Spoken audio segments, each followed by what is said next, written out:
চোখ বন্ধ হয়ে যাক, দুনিয়ার সব কিছু বন্ধ হয়ে যাবে, কারো সাথে কোনো সম্পর্ক থাকবে না।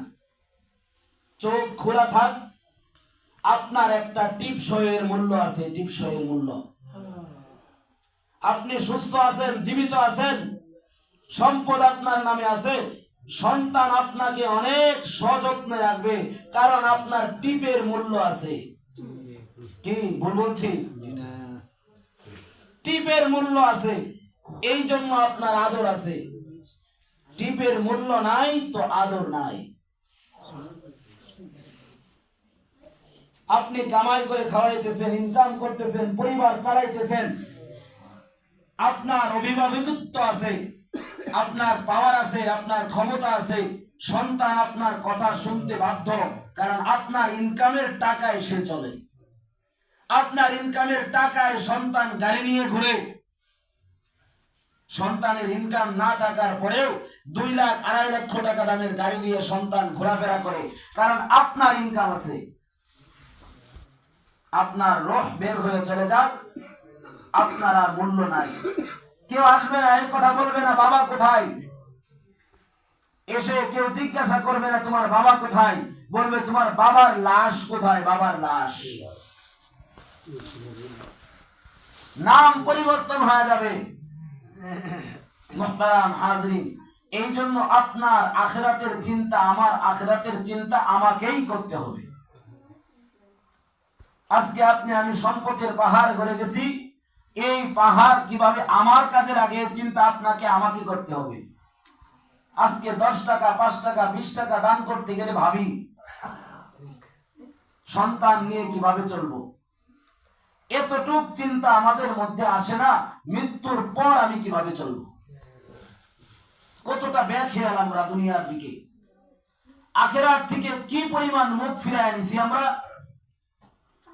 এই যে রমজান মাস আসছে, গুনাহ মাফের মাস, গুনাহ মাফের মাস। এটা কয়জন ইচ্ছা করেছি, এরাদা করেছি যে এই মাসে আমি আমার সমস্ত গুনাহগুলো মাফ করায় নিব, এরকম নিয়ত কে করেছি? কয়জন আছি? রমজান আসছে, রোজা রাখতেছি, তো এক সময় মাস শেষ হয়ে যাবে, ঈদ আসবে, কিন্তু ঈদে কি মার্কেট করব, কোন জায়গা থেকে করব, এটা শিখে নিয়ত করে রাখছে অনেক যুব সমাজ। ভুল বলছি কথা? ঈদ উপলক্ষে কি মার্কেট করবে, কোথা থেকে পাঞ্জাবি কিনবে, কোন মার্কেটে যাবে, এই নিয়ত করে রাখছি, কিন্তু রমজান আসলো, এই রমজানে আমার গুনাহ কথা যেভাবেই হোক মাফ করাইতে হবে, এই নিয়ত কেউ করতে পারি নাই। কতটুকু হক আদায় করতে পারলাম রমজানের?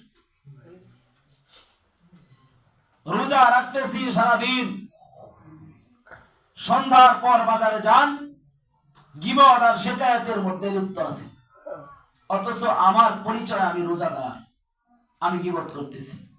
আমার পরিচয় আমি রোজাদার, আমি পরনিন্দা করতেছি। আমার পরিচয় আমি রোজাদার, আমি মিথ্যা কথা বলতেছি। আছে না নাই? কি হবে আপনার এই রোজা? কি হবে আমার এই রোজা? এই জন্য রোজার নাম শুধু উপবাস থাকা নয়, রোজা হচ্ছে নিজেকে সংশোধন করা।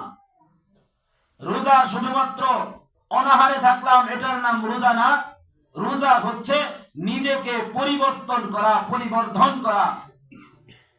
যখন আমি পরিবর্তন করতে পারবো তখন আমার রোজার হক আদায় হবে। রমজান চলে গেল 1 মাস, রমজানের আগে আমি যে অপরাধ করতাম, যে গুনাহ করতাম, রমজানের পরেও আমি একই অপরাধ করতেছি, একই গুনাহ করতেছি। তো রমজান আইসা আমাকে কতটুকু পরিবর্তন করলো? কথাগুলো বুঝতেছেন? এতটুকু চিন্তা আমাদের কয়জনের মধ্যে আছে? কি আছে? অথচ অহংকারের শেষ নাই, তাকাব্বুরের শেষ নাই। আমি এই করছি, আমি সেই করছি, আমি এটা দিছি, আমি ওটা দিছি। কি ফায়দা? কি ফায়দা আছে বলেন? আপনার দান, আপনার সদকা, আপনার ফিতরা, আপনার লিল্লাহ আল্লাহর রাস্তায় দান, এগুলো যদি অহংকারের কারণ হয়ে দাঁড়ায়, তাহলে এই দান আমাকে কতটুকু নাজাত দিবে? এই দান সদকা যদি আমাকে অহংকার তৈরি করে ভেতরে, তো আমাকে কতটুকু ফায়দা দিবে এর থেকে? এর আগেও বলেছিলাম তিনটা জিনিসের হেফাজত করি আমরা। তিনটা জিনিসের হেফাজত কয়জন করতে পারছি? বুকে হাত দিয়ে কয়জন বলতে পারবো যে আমি এই তিনটা জিনিসের হেফাজত রমজানের শুরু থেকে করতে পারছি? আছে এরকম? আপনি আমি তো নাজাতের আশা করতেছি, এক সেকেন্ডের ভরসা নাই। কালকে যিনি ছিল আজকে দুনিয়াতে নাই, আজকে যিনি আছে হয়তো আগামীকাল থাকবে না। আরে আগামীকাল তো বহু দূরের কথা। আসরের নামাজ পড়ছে তো মাগরিব পড়তে পারে কিনা? নিঃশ্বাস ফেলছে তো নিঃশ্বাস উপরে উঠাইতে পারে কিনা? এতটুকু সময়ের নিশ্চয়তা যার নাই, আমরা শত শত বছরের স্বপ্ন দেখতেছি।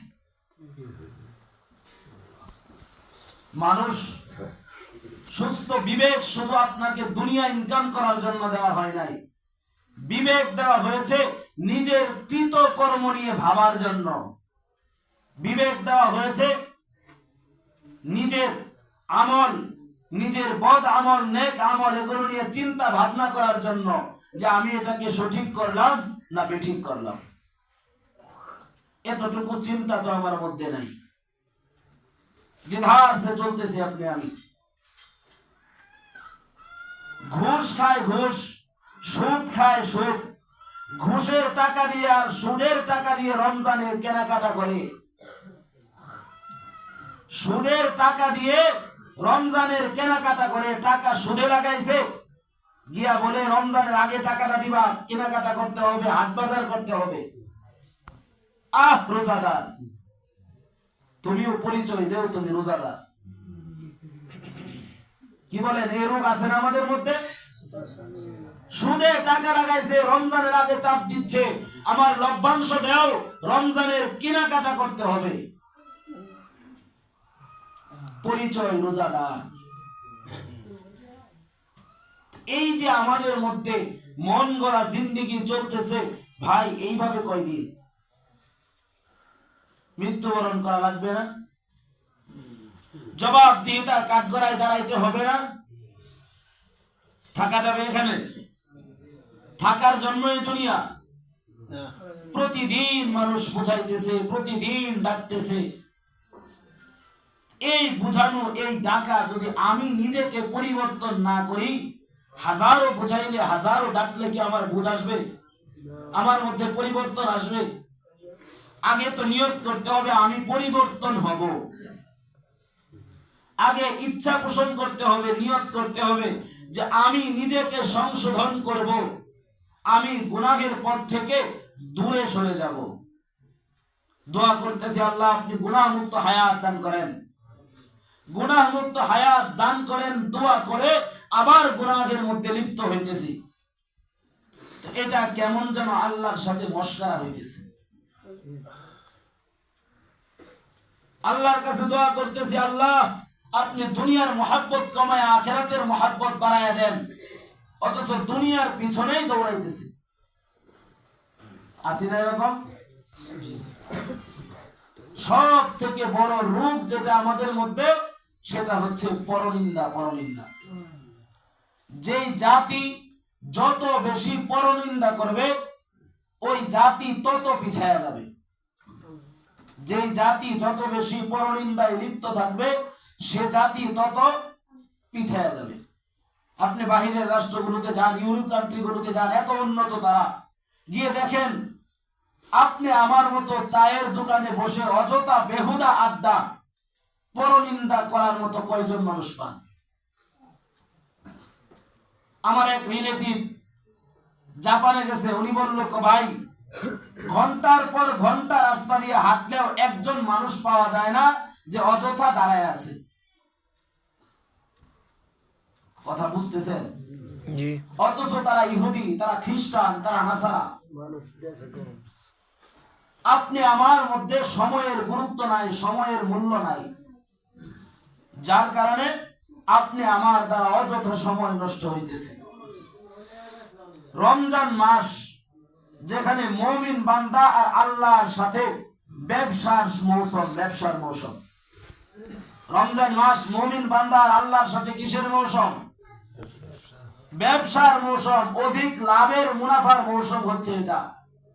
অথচ এই মৌসুমে গুনাহ করতেছি বেশি।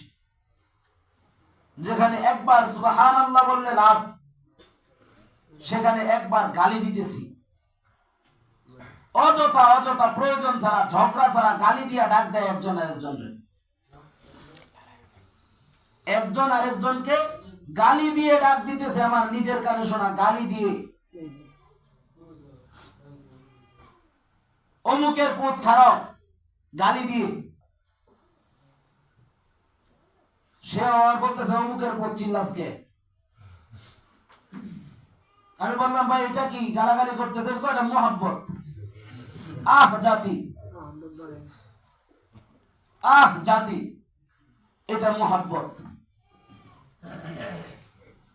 এই জন্য ভাই আপনাকে আমাকে সংশোধন হতে হবে, ইচ্ছা করতে হবে যে আমি নিজেকে পরিবর্তন করব। যখন এই ইচ্ছা করব, চেষ্টা করব, তখন পরিবর্তন হওয়া সম্ভব। আর যদি এই ইচ্ছাই আমার ভিতরে তৈরি না হয়, কিয়ামত পর্যন্ত ওয়াজ শুনে গেলাম, কিয়ামত পর্যন্ত ওয়াজ পড়া গেলাম, বইলা গেলাম, কোনো ফায়দা নাই। এই জন্য আল্লাহ তাআলা আমাদেরকে সংশোধন হওয়ার তৌফিক দান করুন। সকলে বলেন আমিন। ওয়া আখিরু দাওয়ানা আলহামদুলিল্লাহি রাব্বিল আলামিন।